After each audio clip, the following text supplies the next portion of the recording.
Türkmenabadda zibilhanada bolan pyçaklaşmada bir adam öldü. Lewap vilayatynyň Türkmenabad şäheriniň demir ýolçular köçesiniň uruny ýerleşýän zibilhanada 6-njy dekabrda zibil dörýän 10 töweregi adamyň arasyna dawa jenjel turdy. Azatlygyň habarçysy bu wakada bir adamyň pyçaklanyp öldürilendigini habar berýär. Şeýle bu waka boýunça jenaýet işi açylypdyr. Türkmenistanda dowam edýän ykdysady kynçylyklaryň arasyna Azatlyk radiosy soňky ýyllarda eklenç gözlegini zibil dörýän adamlaryň köpelýändigini habar berdiler. Wagtal zibil üstüne uruşlar turdy. Geçen hepdeniň duşanby güni Türkmenabadda turan şeýle uruşlaryň birine Türkmenabaddan, Farabdan we Çärjewden bolan zibil dörýänçiler öz aralarına uruşdy. Azatlygyň habarçysyna görä Türkmenabadda zibil dörýän adamlaryň arasyna serhetler emele gelipdir. Olar öz aralaryna şol serhetleri böwüsmezlik boýunça ulalaşýarlar. Her kim öz serhediniň çägini zibil dörýär.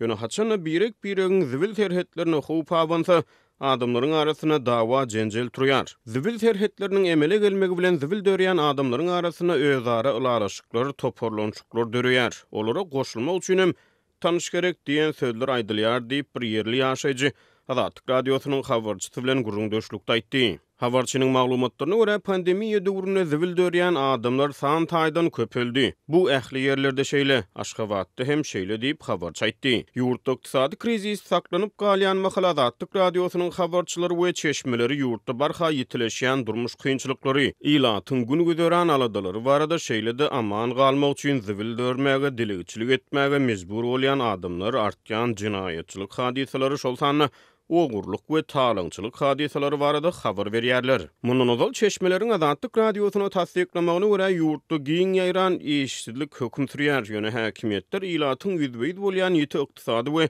durmuş kynçylyklaryny açaçan boyun almaýarlar. Türkmenabadda zibil üstüne turan pyçaklaşma şäheriň otly mendiliniň golaýyndaky zibil çelekleriniň ýanyna bolup geçipdir. Türkmenistanyň içeri işler ministrligi ýurt boýunça jenaýet hadiseleri barada resmi sanlary köpçülige ma'lum etmeýär. Ýöne Azatlygyň habarçylary we çeşmeleri Türkmenistanda resmi taýdan jemgyýetçilige ma'lum edilmeýän jenaýet hadiseleriniň soňky ýyllarda görnetýän artanlygyny habar berýärler. Geçen ýylyň aprelinde Azatlyk radiosy paýtagat Aşgabatda zibilhanalaryň üstüne uruş dawalaryň köpelýändigini habar berdi. Munyň ýany habarçylarymyz 70 ýaş Aşgabatda bir zibil dörýän adamyň zibil üstüne turan uruşyň pidasy bolan bolmagynyň ahmaldygyny habar berdiler. Ýöne hasazol ýanwar aýynda habarçylarymyz paýtagtyň zibil çeleklerini resmi däl görnüşde gödäwçilik edýän garawullaryň peýda bolanlygyny habar berdi. Bu maglumatlaryň fonunda 2021-nji ýylyň bahar aýlaryna Türkmen polisiýasy Marada zibil dörýän adamlardan kommunal gullyklaryň formasyny geýmegi talap edip olary jemaat gullugynyň işgärleri ýaly edip görkezmäge synaşdy.